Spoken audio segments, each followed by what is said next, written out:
In my over 3 decades of playing JRPGs, seeing new IPs thrive into series and seeing many of those series more or less die or fade into obscurity, there have been 2 games that have launched their IP into a place most publishers and game developers dream of. First, I'll talk about the lead up to Squaresoft's Final Fantasy VII, which released for PlayStation in 1997. And the next series I'll talk about is Atlus's Persona series, leading up to Persona 5, which released in Japan in 2016 and worldwide in 2017. Then I'm going to compare the ecosystems these monumental games launched in and give some predictions of what I think might be the next series to blow up based on what I'm seeing today. While Dragon Quest is king in Japan, the Final Fantasy series is what really picked up steam in the West. Each new game released in the West was selling more and getting more noticed by players ever since the first Final Fantasy released in the West in 1990. Squaresoft cherry-picked which Final Fantasy titles saw a Western release. This meant Final Fantasy 2, 3, and 5 were never released West when they could have been. This painted a very skewed picture of the Final Fantasy series in the West as this legendary series of games that got so much better than the last one with each new game. The jump from Final Fantasy 1 to Final Fantasy 4, labeled Final Fantasy 2 in the West, and then straight to Final Fantasy 6, labeled Final Fantasy 3 in the West, were huge jumps in quality made possible by the rapid developments of technology in game consoles and game development at the time. The Final Fantasy brand was in an extremely good place at this point, with many people who played these games excited for the next one, but Squaresoft went way beyond its existing fan base with the next game. Sony's PlayStation was getting a lot of attention from game developers with its CD-ROM technology, which allowed much larger games than Nintendo's disc and cartridge technology that previous Final Fantasy titles were developed for at the time. Taking full advantage of this extra power, Squaresoft utilized new 3D graphics technologies to produce their biggest game yet, Final Fantasy VII. Their marketing of the game involved cleverly utilizing demos in Sony's PlayStation magazines, which worked to get tons of people completely unfamiliar with Final Fantasy on board with graphics that weren't just pushing the boundaries of JRPGs, but pushing the boundaries of gaming in general. When the game finally released in Japan, it was by far their biggest game launch. Since the West had to wait months for its official release, anticipation for the game just built up like a powder keg waiting for ignition. When the game finally released in the West, its launch was so huge it turned Final Fantasy into this invincible brand for Squaresoft, from which every game thereafter was expected to fulfill everybody's hopes and dreams for whatever they thought Final Fantasy should be. A sentiment that still plagues the series to this day. I personally remember marathoning the game as soon as it was released, and for its time it was an amazing game. Game sales, word of mouth, and overall thoughts about the quality of the game aside, the game's popularity caused disruptive change within Squaresoft and how they would develop Final Fantasy games in the future. Seeing people's reactions to the characters in Final Fantasy VII's story immediately got Square Enix to focus on characters first when developing their games. Tetsuya Nomura became a celebrity in the games industry for his character designs in the game. Pretty much every flagship Final Fantasy game released since Final Fantasy VII has been at least a million unit seller. While Final Fantasy XIV has outsold Final Fantasy VII, the game is still fondly remembered by many as being their first game in the series. Even older games like Final Fantasy II, III, and V were later localized and released to sales numbers that would have been unheard of if it weren't for the strength of the Final Fantasy brand after the release of Final Fantasy VII. Not that they're bad games, particularly for their time, but they're dated games with plenty of modern alternatives that have refined a lot of the systems in those games more. While Final Fantasy VII looks silly today with its janky polygons, it took many years for JRPGs from other companies to catch up to the level of 3D detail and scope Squaresoft achieved with Final Fantasy VII in 1997. Even Final Fantasy VIII, which was definitely a better looking game, found itself compared unfavorably with other aspects of Final Fantasy VII people loved more. Since then, there have been countless Final Fantasy VII spin-off games, merchandise, and character cameos in other popular games like Nintendo's Super Smash Bros. Series. Even now, Final Fantasy VII Remake is completely reinventing Final Fantasy VII with an ambitious 3-game series that is only really possible due to the immense popularity of Final Fantasy VII. A popularity so huge, even the latest game in the flagship series, Final Fantasy XVI, couldn't compare with the hype Final Fantasy VII Rebirth, the second game in the new Final Fantasy VII trilogy, is currently cultivating with its fans. The Persona series had a very different growth trend from the Final Fantasy series since the first game's introduction to the West in 1996, just 1 year before Final Fantasy VII's monumental release. If you told me back in 1996, after I finished my first playthrough of Revelations Persona, that the series would one day become a huge force in the JRPG landscape, I probably would have laughed in your face. Persona 1, to me, was a very middling dungeon crawler JRPG with some interesting unique features in its Persona fusion and equipping mechanics that I probably would have appreciated more if it released a few years earlier. Keep in mind, I had already played Chrono Trigger and Suikoden, which were still great games to this day, and Final Fantasy VII was just around the corner when Persona 1 was released in the West. My point is that there were just so many other games better than Persona 1 out that Persona 1 was a game I thought was barely interesting enough for me to want to play a sequel sequel for. Atlas USA didn't have the same reputation for quality Squaresoft had at the time either, with many of its releases being from third-party Japanese developers that had no other means of publishing their games in the West. For all the effort Atlas made to have a branch in the West to publish games, their Megami Tensei releases were largely relegated to obscure spin-offs that were more kid and Christian friendly than their flagship Megami Tensei titles. They had nothing like Final Fantasy yet, at least in the West, to really put them on the map as an amazing developer. Atlas in 1996 was more akin to how people view Nippon Ichi Software today in the West. Their localization of Revelations Persona cut out an entire story arc of the game and changed Masao, Mark, Inaba's skin black. When they localized the PSP version of Persona 1,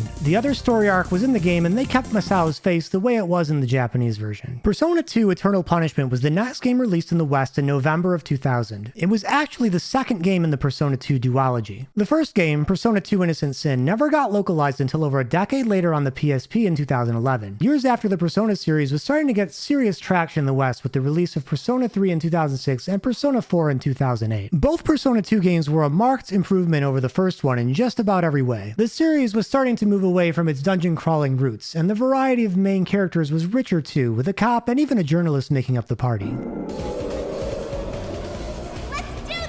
I love the battle theme for Persona 2 Innocent Sin as well. The games had a more mature vibe to them, missing from most JRPGs at the time, and the new battle mechanics were fun too. Persona 2 Eternal Punishment made me excited to see future games in the franchise, but the game still wasn't amazing enough for me to go out of my way to recommend to people. And Innocent Sin in 2011 was pretty much the same. One interesting thing of note is that Kazuma Kaneko was also training Shigenori Soejima during the development of both Persona 2 titles. Soejima would later become the fresh new character artist for the Persona series starting from Persona 3.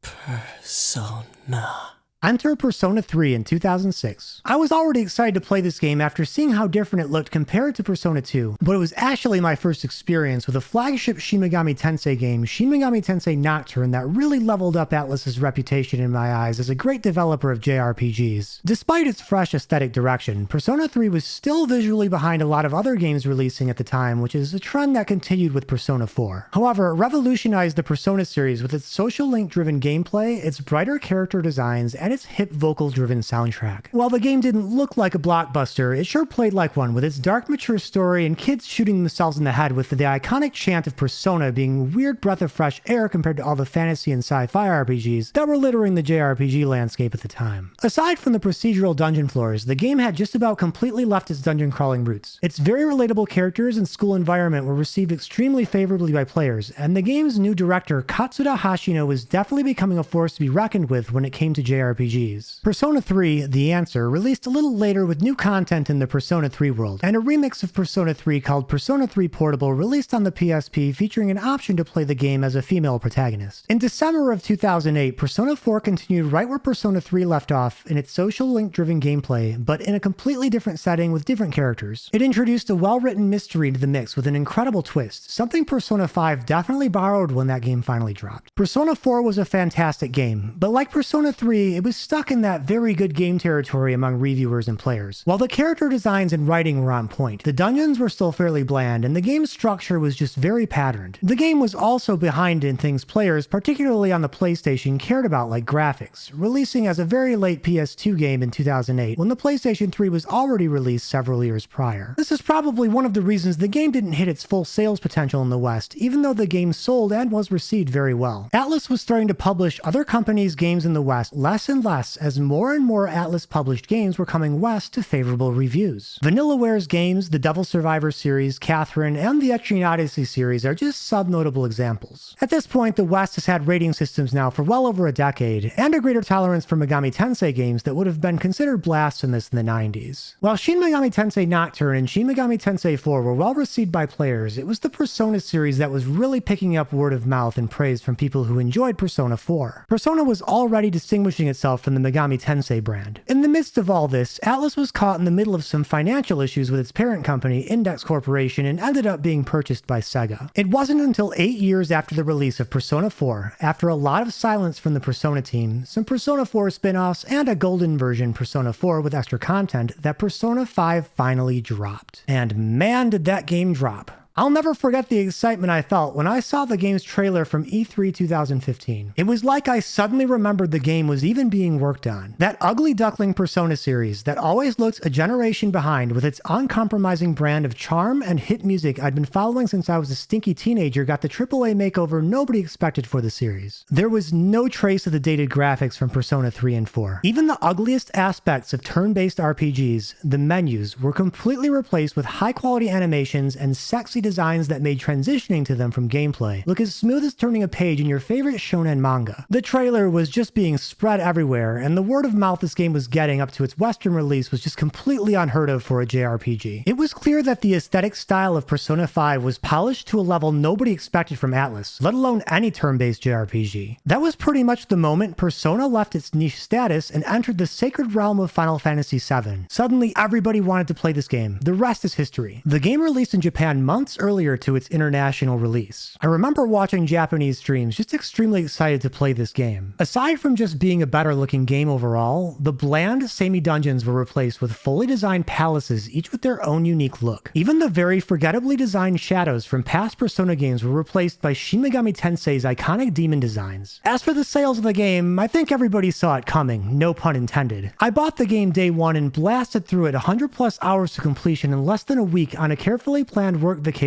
I had arranged months beforehand. And then I never played the game ever again. But everyone kept talking about the game. Their friends played it and talked about it. All the never saw it coming memes and pancake jokes permeated the internet. Suddenly the game is nominated for all these awards and all the voice actors involved are getting awards. People that never played a turn-based JRPG in their lives are suddenly huge Persona fans, and now Atlus is considered one of the greatest JRPG developers. Joker makes it into Super Smash Bros. Ultimate along with Cloud Strife after a crazy marketing campaign at one of the Game Awards. The game got an incredible sales boost when the updated Royale version of the game finally dropped on the Nintendo Switch and PC after years of PlayStation exclusivity. And Atlus is still making sick bank off of Persona 5 spin-offs. They're in a very similar position as Square Enix was in after the release of Final Fantasy VII, with a large, excited, and crazy fan base just waiting for Atlus to officially announce Persona 6. Of course, Atlus has had some success in carrying over hype from Persona 5 to their other flagship release since, Shin Megami Tensei 5. And titles like Persona 3 and 4 have gotten a lot of extra attention in a post-Persona 5 world, with the upcoming Persona 3 remake, Persona 3 Reloaded, being the next Atlus game to be excited about in February of 2024. Other titles like Soul Hackers 2 didn't quite live up to people's lofty expectations. Even companies like Nintendo's Intelligent Systems took inspiration from Persona's social system and the design of social elements in Fire Emblem Three Houses. Looking at the grand scheme of things at present, it's clear that Atlus absolutely does not want to show anything Persona 6 until they have something that they know people will be excited for. It's going to be impossible for them to please everybody, and I doubt they'll be able to mimic the success of Persona 5. Katsuda Hashino's fantasy JRPG, Metaphor ReFantazio, is releasing sometime in 2024, which I'm extremely excited about, but I'm not expecting the game to sell the kinds of numbers or build the kinds of hype Persona 5 did. Microsoft is paying Atlus fat wads of cash to associate Persona 3 Reloaded, Persona 5 Tactica, and Metaphor ReFantazio with their console. One of Sega's best business decisions over the past decade was probably acquiring Atlus right before the release of Persona 5. Comparing the ecosystem of both Final Fantasy VII and Persona 5 pre-release, both series were on an upward trend in recognizability before the Landfall games released. I'd say the Final Fantasy series was in a better place overall, as each game before 7 was different enough to distinguish themselves favorably against each other. The differences between Final Fantasy IV